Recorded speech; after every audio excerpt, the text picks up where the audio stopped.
So, large tong pinili ko. So, obviously, malaki kasi yung tiyan ko, kaya hindi tayo pwede sa medium. And, mas okay siya kapag medyo loose. So, ayan yung details niya sa gilid. Ayan. And then, may mga number din siya. Pwede kayo magpalagay ng number dito sa may balikat ninyo, ha? So, personalize din yung number and, of course, the name.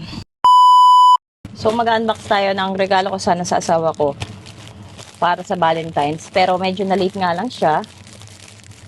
So, advance gift ko sa kanya sa birthday niya. Uy, nakatipid. Charot. So, this is a couple shirt which is personalized jersey.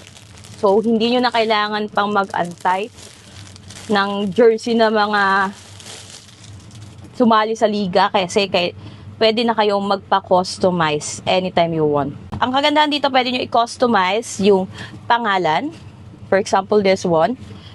At yung number. O, diba? So, tig-isa kami ng asawa ko dito. Isang black and isang gold. Diba? Ang bongga. Papakita ko naman sa inyo kapag when worn. So, ito yung susuotin namin ngayon ng asawa ko. Lalabas kasi kami. So, magko-couple jersey kami. So, as you can see, ito po yung jersey kapag when worn na po. So, ito yung likodan niya. And ito naman yung harap. So, large tong pinili ko. So, obviously, malaki kasi yung tiyan ko, kaya hindi tayo pwede sa medium. And, mas okay siya kapag medyo loose. So, ayan yung details niya sa gilid. Ayan. And then, may mga number din siya. Pwede kayo magpalagay ng number dito sa may balikat ninyo, ha? So, personalize din yung number and, of course, the name. So, ito naman yung sa asawa ko, which is gold naman yung sa kanya. Diba?